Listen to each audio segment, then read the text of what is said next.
Bonjour à tous, j'espère que vous allez bien et que vous avez passé un bel été et que vous êtes rechargés à fond pour cette reprise. Je vous fais une petite vidéo pour qu'on puisse échanger à la suite sur tout ce qui est complément alimentaire et je dirais un peu tout ce qui est marketing autour de la perte de poids via des petites gélules miracles. Euh, j'ai l'impression qu'en disant ça comme ça, j'oriente déjà un peu ce que je veux vous faire, on va dire, visualiser. Mais en même temps, il y a certaines choses que même des fois les patients me disent. Donc je me dis, il y a peut-être des choses qui sont toujours un petit peu sous-jacentes et inconscientes. Et là, l'idée, c'est d'essayer peut-être de mettre des mots dessus et puis pouvoir du coup euh, vraiment parler de ce sujet à 100%. Déjà, j'ai envie de poser cette question, pourquoi est-ce qu'on prend des compléments alimentaires? Moi, j'ai plein de gens qui viennent au cabinet qui en prennent ou qui en ont pris dans leur vie, on va dire, et du coup, pourquoi ils en prennent? Alors, il y a plein de choses, mais là, on est d'accord qu'on va essayer de rester autour de la perte de poids. Euh, mais il y en a qui sont tout simplement fatigués, donc ils vont prendre de la vitamine C, par exemple. Il y en a qui font des cures de magnésium, ou alors des sortes de mélanges avec plusieurs vitamines dedans. Il y a aussi des végétaliens qui prennent de la vitamine B12 pour complémenter justement le fait qu'ils ne mangent pas de viande, de laitage et puis d'œufs, de poissons. Voilà. Il y a des personnes qui prennent des choses pour les aider à s'endormir, euh, des acides aminés notamment. Pour les enfants aussi, on en fait maintenant. Et des vitamines aussi quand c'est l'hiver. Il y a des personnes qui prennent, on va dire, assez régulièrement de la vitamine D. Les tout petits le prennent dès la, dès la naissance en France. Et puis il y a toute la gamme qui est autour du poids. Alors il n'y a pas vraiment le droit normalement au niveau législatif de dire perte de poids, mais on va plutôt être sur des termes du genre réduction du tour de taille, réduction du tour de cuisse, réduction du tour de hanche, brûle-graisse, détoxification, ce genre de choses. Anti-vieillissement, des cellules, beauté de la peau, ce genre de choses. Alors déjà, je veux pas dire que c'est perdu d'avance, mais aujourd'hui, scientifiquement, à part la vitamine D, il y a pas moi j'ai pas vu de choses, qui prouvent l'efficacité, notamment tout ce qui est autour de la perte de poids et tout ce qui est brûleur de graisse, par exemple. Aujourd'hui, il y a aucune étude, pardon, scientifique qui prouve que c'est efficace. Alors voilà, c'est clair et net, sur le côté, on va dire, scientifique. Alors pourquoi les gens les achètent? Déjà parce qu'en fait, on est d'accord que l'objectif c'est de perdre du poids vite et facilement. On est d'accord. Donc du coup au niveau marketing il y a un commerce et donc c'est pour ça que ça a été créé, d'accord? Il y a une forte demande sur ça. Faut pas oublier que la majorité des Français sont en surpoids ou en obésité. On a dépassé le seuil, ça y est, de 50%, hein, donc ça marche pour, on va dire, un Français sur deux, quoi, en fait. Donc, il y a un moment dans sa vie où on se dit, tiens, et si j'achetais une gélule miracle pour que ça fonctionne? Il y a un fort marketing sur ça. Souvent, c'est bien placé dans les pharmacies ou les magasins où il y a des compléments alimentaires en vente. Euh, Après, moi, ce que je voulais justement un peu vous alerter sur tout ça, c'est que là, moi, je m'oriente sur tout ce qui est brûleur de graisse, clairement, tout ce qui est un peu, on va dire, ouais, des stockages, des réductions de tour de taille. Souvent, c'est des produits où il y a un coupe-faim dedans. Donc, ça veut dire que, en fait, quand on le prend, c'est vrai qu'on a moins faim, donc ça peut être efficace sur le court terme, parce que quand on a faim et qu'on n'amène pas à manger, au bout d'un moment, le corps réclame quand même son dû, hein, parce que du coup, ça veut dire que le niveau énergétique, on est trop bas. Euh, Ça augmente la thermogenèse, ça veut dire qu'en fait, on sue plus, souvent, c'est ce qui est un peu ressorti, et ça augmente la température corporelle. Il y en a qui ont de la caféine aussi à l'intérieur, parfois un peu de taurine. Du coup, ça a quand même un impact sur le métabolisme en lui-même, en fait, hein, c'est pas neutre, en tout cas. Et ça, du coup, il y a des études, notamment avec l'ANSES, qui découragent carrément les personnes enfin, déconseillent complètement les personnes de prendre ça. Et puis ça peut avoir aussi un effet diurétique, parce que du coup, ça augmente un petit peu, on va dire, le flux. Et du coup, souvent, les gens vont plus aux toilettes, en fait, tout simplement. Donc ils ont l'impression de perdre du gras alors qu'en fait ils perdent juste de l'eau. Et souvent, vu qu'ils mangent moins, et bah, des fois, ils mangent moins de protéines, donc ils peuvent avoir une petite perte aussi au niveau musculaire.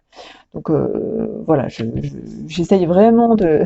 J'espère que ça va pas être trop négatif mon plan sur les compléments alimentaires autour de la perte de poids. Euh, voilà, je dirais que ponctuellement, si on a envie de faire une cure pour psychologiquement se sentir accompagné, ça peut peut-être fonctionner pour certaines personnes, à condition qu'il y ait un accompagnement, je dirais, avec un professionnel de santé, un médecin, un nutritionniste ou un diététicien, si c'est en lien avec la perte de poids. Euh, mais je pense qu'en fait, c'est pour ça que c'est important de se questionner, vous, en tant que personne. Pourquoi je prends cette petite pilule? Est-ce que c'est parce que je me dis que ça va passer vite? Est-ce que c'est parce que du coup, j'ai la flemme, entre guillemets, de partir sur une vraie démarche thérapeutique? C'est-à-dire, quand je dis thérapeutique, ça veut dire avec un professionnel de santé, voire plusieurs. Euh, voilà, bah, si c'est ça, du coup, est-ce que c'est le bon moment? Peut-être pas, en fait, tout simplement.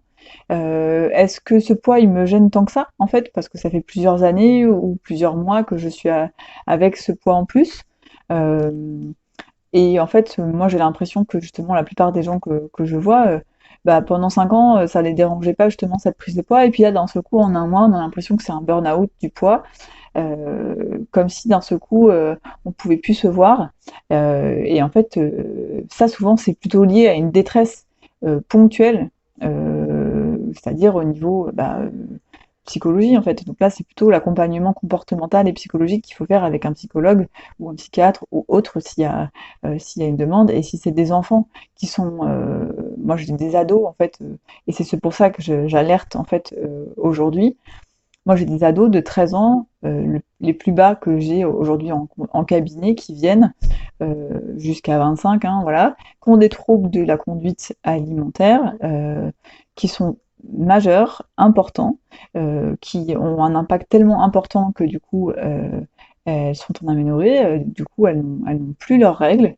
euh, et elles sont en perdition sur plusieurs plans. Heureusement, il y a des médecins et des psychologues et nous, diététiciens, qui les suivons pour les aider, pour les accompagner avec leur famille.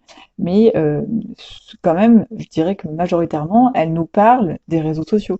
Elles nous parlent de toutes ces filles qui sont hyper sveltes sur les réseaux et qui prônent, on va dire, le ventre et les cuisses hyper, on va dire, euh, creux, quoi, en fait, hein, voilà, notamment après les grossesses. Ça sort beaucoup sur Instagram en ce moment.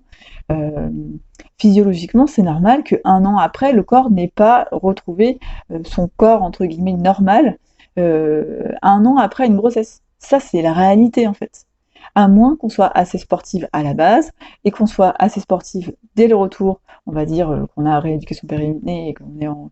Des fois, il y en a, au bout d'un mois, un mois et demi, elles sont déjà au sport. Mais ça, on va dire dans la majorité des cas, c'est pas ce qu'on rencontre en fait.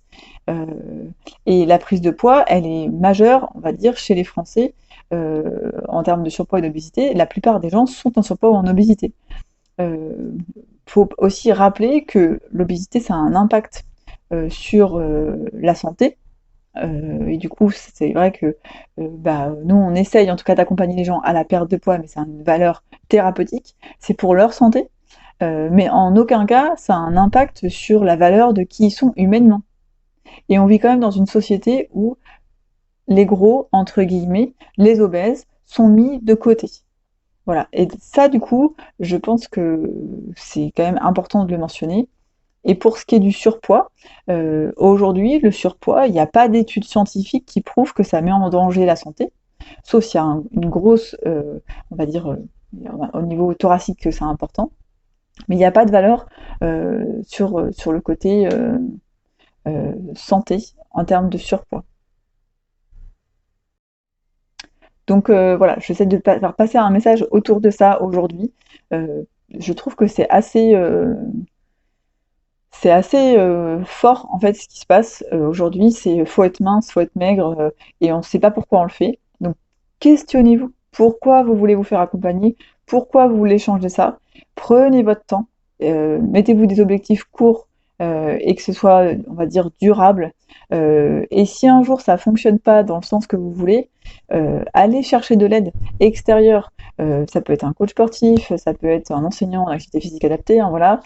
Ça peut être un psychologue, ça peut être un autre thérapeute qui vous intéresse, ça peut être un médecin, ça peut être également du coup un diététicien.